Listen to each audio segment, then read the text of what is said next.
Okay, welcome back everybody. There's still lots of people chatting outside, but we said we would start at 2:30 and 2:30 we shall start at. So welcome back, and this is the last session of the day, bringing the conference to a close. We've got 3 presentations.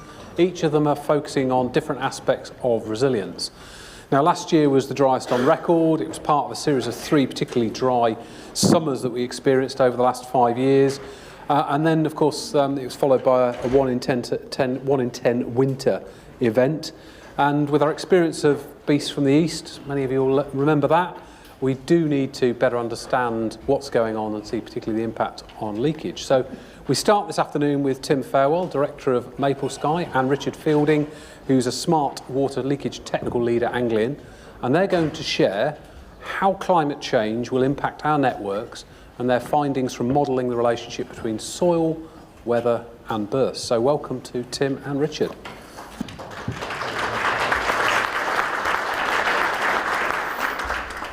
Wonderful, thank you guys. Okay, we're going to be looking at how we model the impacts of climate change on infrastructure. First thing, if you only remember one thing today, it's that the present is no longer equivalent to what went on in the past, and the future certainly is not. Things are changing. The way we are regulated is changing. The climate is changing. So we can't just keep going, what happened in the past? That's what's going to happen in the future. Second thing, water is awesome. Yay. Well done for being here. Guys, what you're doing is super important. Water is essential for life. And as Mark was saying, when Cape Town ran out of water, it was what people were talking about all the time. So what you're doing is essential for peace and security. All right, 2022, that was fun, wasn't it? My goodness, you were in the news all the time, and it wasn't great news. People didn't like you. So how do we go about building these models? When we're looking at modeling climate impact, the first and the most awful part of the process is gathering data together. And then we clean it. And we look and we try and identify patterns that go on and on again, so environmental impact patterns. Once we've got a sense of how the world is breaking our pipes, we build more complicated models to predict asset performance. And then we drop in future climate data to go, okay, well, that's what's coming in the future. How will they respond? So first of all, we look for patterns. We look at how the weather impacts on the soil and how the soil impacts on the pipes and breaks things. And then you have local things like trees, which are even more problematic for particular pipe materials. So we gather data on all these different factors and mush it together and try and get a pattern. And this probably looks quite familiar to many of you, where you have a winter failure. So this peak here in the middle, that's not working. Okay, we've got a winter peak and then summer peak in terms of burst pipes, and the same probably for leakage. But what we can do is segment the pipe network by different pipe materials. So you'll see iron in the middle at the top. It fails a lot in the wintertime. And we also have other materials like AC, which is increasingly deteriorating across much of the country, and PVC with these peaks in the summer months. Okay, so different materials have different failure profiles. When we look at things like temperature, so hot temperatures, cold temperatures, 2 main pipe materials, they have very different responses to these temperatures. So iron fails a lot in the wintertime, and AC fails a lot in the summertime when it's hot and when it's dry. And this is important to bear in mind as we go and look at future climates, because what you're going to see is the way that your pipe network responds to the world is going to be changing. Okay, short break. This is a video I made with my kids in lockdown, and we're looking here at 3 dry soil samples, and we add water to them, and the simulated pipes, they will move up and down. So sandy loam, it's really boring. It doesn't do anything at all. But look at the clay loam here. Can you see it kind of grow as it absorbs the water? Now imagine that's your pipe, and it's straddling across a number of different soil types. That differential movement is going to lead to cracking, to joint dislocation, and so on. So in reverse, in the summertime, this is what happens. You can see it start to shrink and move down. So when Peter was saying that hot and dry summer led to more failures, this is what the mechanism is. It's this differential movement of soils acting on your pipes, breaking things, causing leakage. Okay, we'll move on. So one question we asked is, can the soil shrink? And when it is, when it's a shrinkable clay soil, you can see these cracks appearing, and they can last quite late into the year. And there's my wife's foot in a hole. Okay, so we've got here, there's so many soil types in the UK. There's about 1,000 different soil types. Really exciting stuff for 1 or 2 people. Let's categorize them into 6 types instead. So we've got very low shrinkable soils like sands, up to peats and alluvium, and clay is somewhere around here. So this is just showing 5 because for this area there wasn't much of the class 5. And you can see that in terms of failure rate, bursts per 1,000 kilometers a year, it's these peats, these alluvial, and the clay soils where you have the high failure rate. Now this is over a long term. So this is between 2012 and 2021. Let's put in 22, so a really hot, dry summer when we had the 40-degree temperatures. And look what's happened. Oh my goodness. These peats, the clay soils, the failure rate there has absolutely jumped up. And now 22 is going to become normal. We will see that. So where you have vulnerable pipes in aggressive soils, it's a problem. All right, so here we are. We're looking at 2 graphs. Let's look at this one first. This is the failure rate. Pipes fail a lot in the cold temperatures and also the hot temperatures, but at the moment it's driven primarily by cold. And this is soil moisture deficits, how dry the soils are. And again, this is Anglian's data. Their pipes fail a lot in these really dry periods as well. We can segment this up by different material types and see these patterns repeating that we've already spoken about. Iron failing in the winter, in these cold temperatures, and AC more in the summer. Now, we've also looked, so a lot of this is Anglian focused, but similar patterns happen in completely different parts of the country. So the Welsh Water, I've been doing some work with them as well, and they've kindly shared some of their data too. And here what we're looking at is the relationship between temperature in Wales, which is not known for being hot or dry, and also soil moisture deficit. And exactly the same patterns are found where you're looking at AC pipes there. When it's hot, when it's dry, the failure rates increase. Okay, so soil moisture deficit. When soil moisture deficit is high, that means the soils are dry.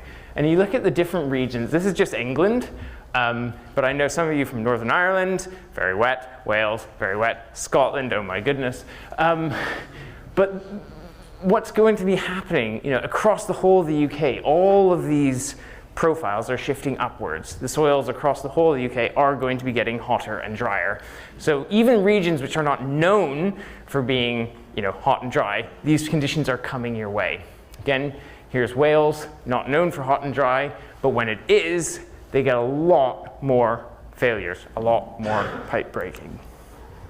So how do we go about mapping this effectively? We look at soils and we categorize it, take those 1,000 soil types and smush it into about 6 classes in this case, sometimes a bit more. We identify which parts of the country are actually susceptible to soil movement. Then we can manipulate the data and categorize pipes according to that. But just to summarize these trends, really simple stuff. Iron pipes, they fail in the winter. AC pipes fail most in the summer, especially where the soils are shrinkable. And PVC seems to be failing, well, particularly depending on the type of PVC, but the weaker PVC seems to be failing more when you have these really hot conditions. Okay, so once we kind of got those physical principles established, we then look at data, and we look at rainfall data or temperature data, soil moisture deficit acting on the soil to predict the number of bursts that you would experience given these conditions. And we've been doing this for a number of years, and we can do this for different pipe material types to identify, for example, iron failing in the winter and AC in the summer. Once we've got a model like that you trust, you go, yeah, that's basically the right pattern. Then what we do is we take out the weather data that's actually measured there, and we put in some simulated or future weather data about future climates. And earlier we were talking about uncertainty, and it is a little bit uncertain at the moment what climate change is going to deliver to us. And a lot of that is in our hands.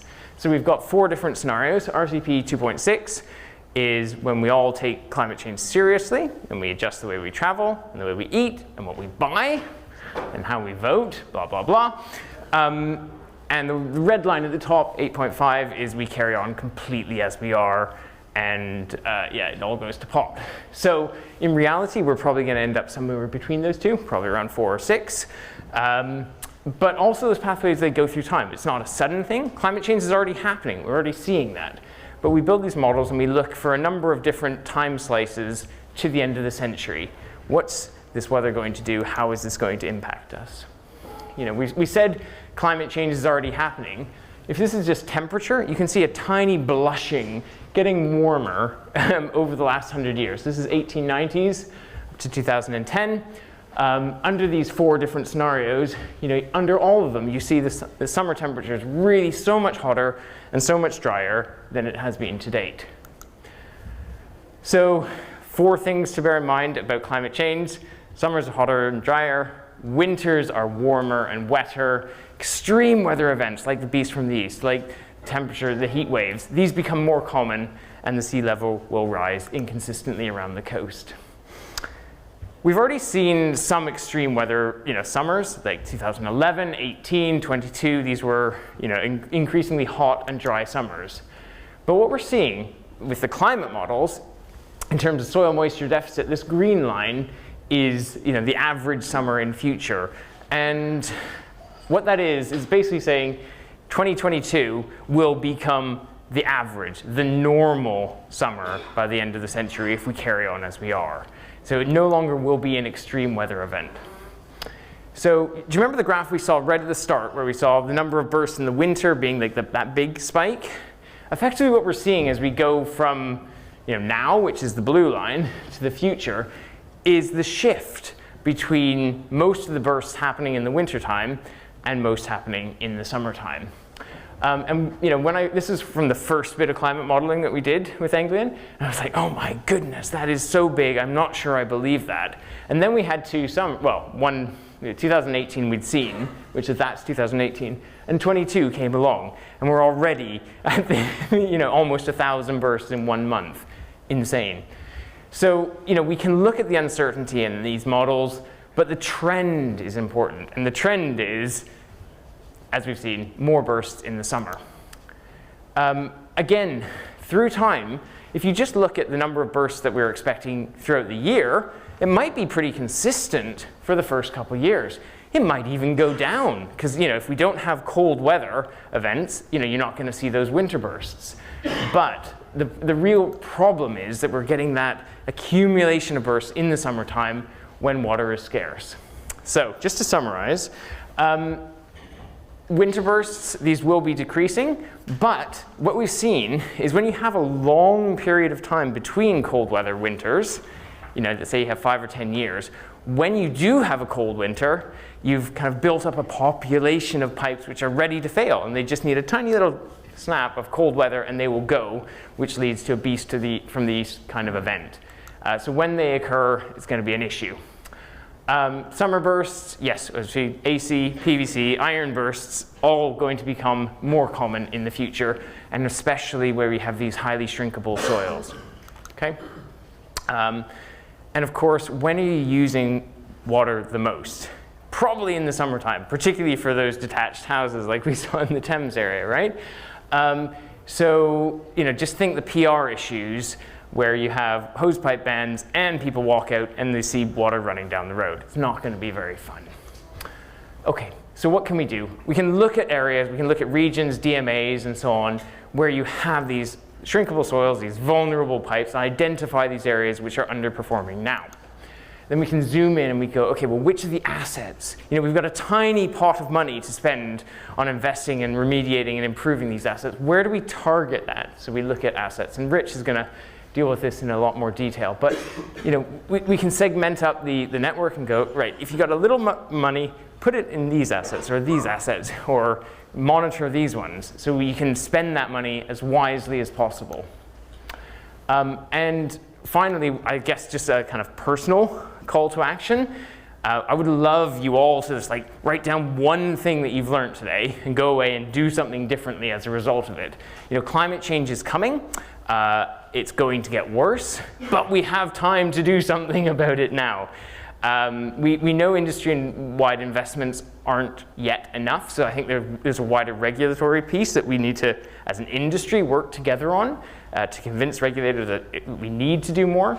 But models can help target the right areas. Okay, yeah, you are part of this process, so identify the risks that are coming to you. Start by looking at what has happened and use that as a guide for the future. But engage in conversations in your own businesses about this because it's such an important topic. You can talk to me about it if you want to. There's my QR code there.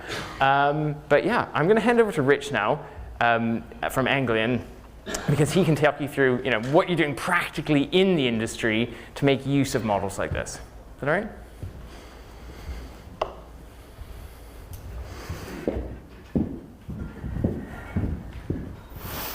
Thanks, Tim. Afternoon, everyone.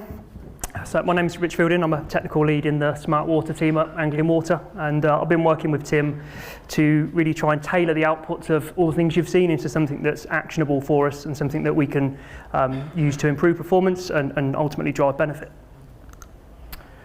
Okay, so a little bit about why that's important to us. So we have a high proportion of highly shrinkable soils.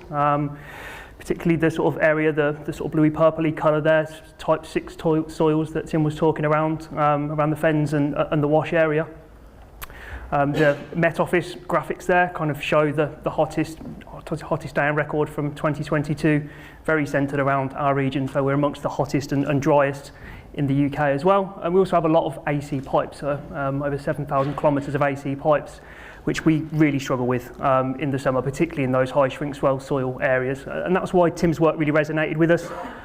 He was able to kind of put some science and data behind the things that we were seeing. And the challenge, I guess, for our work since then has been how can we sort of shift that? How can we look proactively? How can we use that kind of insight to say where's going to hurt us in the future, not just understand what's happened in the past?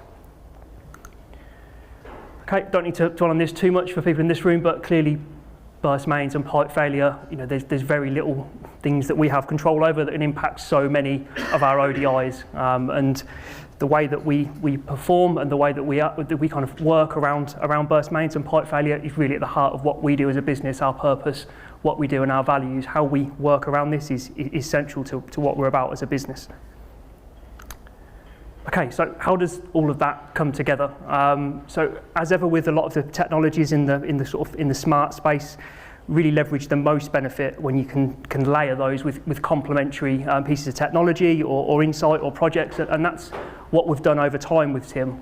So there's many pieces of the puzzle, of which the Whisper work and the work with Tim and MapleSky kind of fit in that first box, the likelihood of failure. So we now, through Tim's work, have a pipe level likelihood of failure for all of our pipes, optimised for different climatic conditions going forward 50, 60 years into the future. And how we've layered that is we've layered that in with the consequence of failure. So again, at pipe level across the whole of the region, what's the consequence of failure from an interruption to supply, low pressure, discoloration, flooding, pollutions, and leakage as well perspective. And then we start to layer in some other complementary projects around condition assessment. So we use the work that Tim's done on cohort definition, so pipes of similar physical characteristics, and we start to layer in the condition assessment work that we've done and start to extrapolate that out across the region, start to understand which pipes are underperforming, overperforming, which pipes potentially are going to hurt us in the future, even if they're not hurting us at this moment in time. And then coming into some areas where we've got further exploration to do, but around root cause analysis, so really starting to understand the modes and mechanisms of failure, and again applying that to the structure that Tim's built the models around, so we can start to understand the types of interventions that are going to be most suitable for reducing that risk and limiting our exposure to pipe failure in the future. And then the final bit, maybe the most important bit, part of this product that we want to bring together and suite of different pieces of work is the bit that brings it together, the optimization. How do we start to optioneer around the different types of interventions that we're going to apply? Where do we carry out pressure management? Where do we carry out relining? Where do we carry out replacement? Is something we want to bring all together as a package And we think there's huge value in bringing that together and visualizing that, which I'll come on to in the next slide. A couple of screenshots there from a proof of concept that we're sort of halfway through with Optomatics and their Asset Advanced tool, which does exactly that, brings all of these areas together. Okay, so the way that we're utilising this, and it's very much a work in progress. This is certainly not BAU across any of these at the moment. This is something we're working towards, kind of split into two areas, tactical and strategic. The tactical being around enhanced response. So the first one, these highly critical areas of pipe that we're able to identify, optimise our sensor deployment, so where are our permanent acoustic hydrophone sensors and the type of analysis we carry out with those, optimising those specifically around some of the bits we spoke about or we heard about earlier this morning around capturing leaks before catastrophic failure, really optimising those sensors, not just for primarily leakage benefit, but also for that interruption to supply and some of those other drivers as well. So trying to accelerate repair, response planning as well. Another good example of aligning across projects, so having off-the-shelf mitigation plans, so we know optimal rezones and recharges for, unfortunately, inevitably these pipes that we know are highly likely to fail. Resource planning, where we know we're going to have areas of high bursts in certain regions, making sure we have the right tankers in place, we've got the right standby rotors in place, that we've got coverage. Maybe one a bit less tangible, but democratised data. We really feel by having this data available, whether it's the individual components, condition assessment, root cause analysis, or the insight generated from all those together, for anybody in the business in their daily decision making, we think there's real benefit in that, and not having this data kind of squirreled away in data scientists' kind of tables and databases. And then into the strategic utilisations. This is all around prevention, and really is kind of at the heart of where I want to drive this work towards, is around aligning our capital investment to improve outcomes. So having a trusted, central, data-driven approach to where we carry out that capital investment, understanding what types of solutions are best for which scenario. And then finally, we're taking this stuff really seriously. So we plan to replace circa 6,000 kilometres of our most climate vulnerable mains up to 2060, starting in the next AMP. So we have a huge job ahead of us, and this kind of data is going to become absolutely essential to ensuring that we prioritise those pipes, and we have a really sort of well-defined approach to how we prioritise and select those pipes. That's it for me. Yeah, I said very whistle-stop tour, and it was, but this is very much a work in progress, so really open to collaboration with other water companies, all the suppliers in the room. If you're on similar journeys or you think you've got tools or services that could help us in this journey, be really pleased to hear from you. And that's all for me. Right. Yeah, don't go anywhere. I love this stuff. And as you were saying, in our business plan, actually the one that's just gone in, we put in just under 700 kilometres, haven't we, the first phase of that replacement. And the big challenge that we always get from our economic regulator around this place is, in terms of mains replacement, is fantastic. You're only replacing fractions of a percent as an industry. We need more. Yeah, okay, got that. Where are you going to go then? Where are you going to start? How do you demonstrate the case? And some of this work has absolutely pointed us, for the first time in a long time, at actually where we do start. But right, let's take any questions from the audience first of all. Alex. Thank you very much. That was very interesting. Both Tim, Rich. Tim, you talked about the soil swelling in certain soil types and had that nice Lego demo, which was really neat. What are your thoughts around the failure mechanism in terms of temperature that you're seeing between different pipes? Well, between the two, and do we understand that well enough? Is there more to be done there? We've seen the correlation. Do we understand what's really going on? So there's probably someone in the room here who can answer the question better than I can. What I have seen, just from a data science perspective, is that when you have a high soil moisture deficit and then a high extreme temperature peak, that does lead to more failures. Now, obviously, depending on the material that we're talking about, whether it's AC and joint failure, whether it's actually ground movement leading to circumferential fracture on an iron pipe, I think those are better understood. I think the PVC one, for me, is the most interesting. So if anyone else, if anyone else knows what is leading to the PVC failure, whether it's a demand pressure issue, there will be better people. Do you want to speak to that? I think from my opinion, I think there is lots to learn still around temperature and hydraulics as well, particularly during the summer. We definitely see that correlation in uptake of burst mains for sure, but do we really fully understand what's ground movement, what's seriously different demand patterns are in play at that time? Do we really understand that in enough detail? Probably not yet, so definitely areas to explore. Okay. Let's pick up a question from Slido. How much leakage do we estimate will be saved from the 6,000 kilometre mains replacement? Great question. It's I can't answer. It's a good question that deserves a good answer. But, whether it's going to get one or not, I'm not sure. I mean, one thing that is, a real challenge that we do have is understanding leakage at a pipe level. We know that's really challenging. That's something that we've got on the roadmap as part of the consequence factors. Can we really do that robustly? No, honestly, at the moment, and something that we need to focus on. There will be some estimations in the business plan, I know, and I can't quote them, unfortunately, but that's as good as an answer I've got, I'm afraid.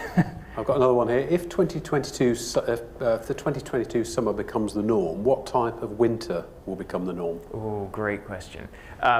So we still will get the occasional kind of white Christmassy winter, but I think it's more, these wet, drizzly winters, which pipes love. We hate them, but pipes really love boring weather when it doesn't get below freezing. So the pipes are going to be happy even if Christmas cards look a bit kind of more grey and drizzly. So grey and drizzly is where we're heading. Sort of like today, really. Yeah. Lovely. That's a positive thing Yeah. to lead off with. Okay, any other questions from the audience? Front row. The PhDs are in. That's good. This could be yours. Cheers. Thank you for the really interesting presentation. I noticed you mentioned trees at the start of the presentation in terms of, I guess, their effect on the soil.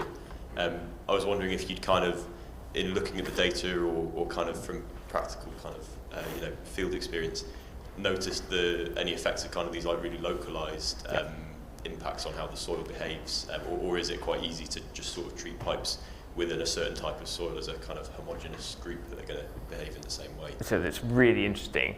Bonus slides! If you can there's 3 that I hid, which are green near the back. Tim had 55 slides, and he had to cut them down. So yes, trees. Trees are super complex. If we think soil is complex, trees are perhaps even more so. But we did some rudimentary analysis where we're looking at, effectively we took Blue Sky's national tree map and mapped, whether a pipe was in the canopy cover of a tree, and looked at the rate of failure of different pipe materials, when it was in a close proximity to tree and not, and whether or not we can find those slides. Tree that you hid? Yeah, hid near the end.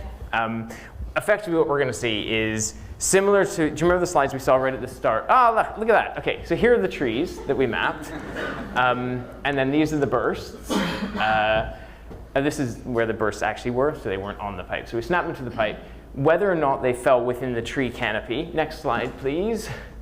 And next one.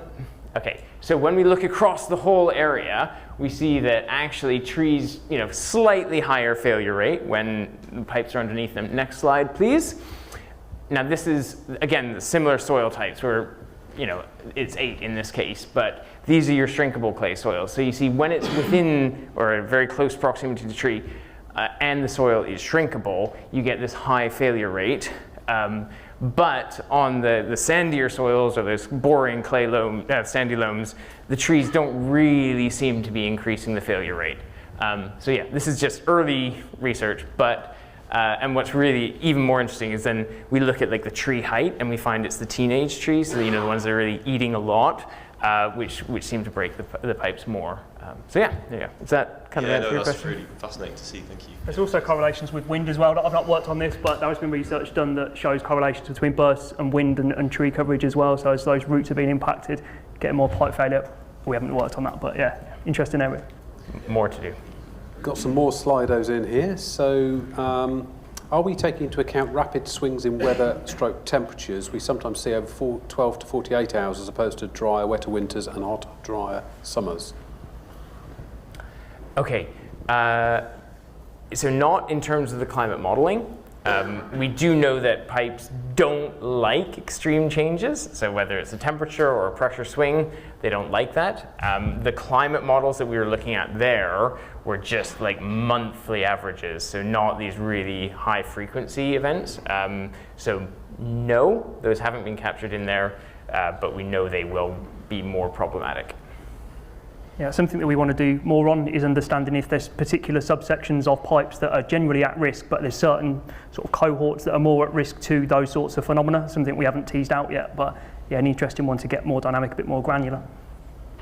We've got some questions in here coming about, I guess, all related to pipe materials and that we're putting in at the moment, and how, you know, what should we be thinking about at this moment in time in terms of pipe materials based on what we found from your work?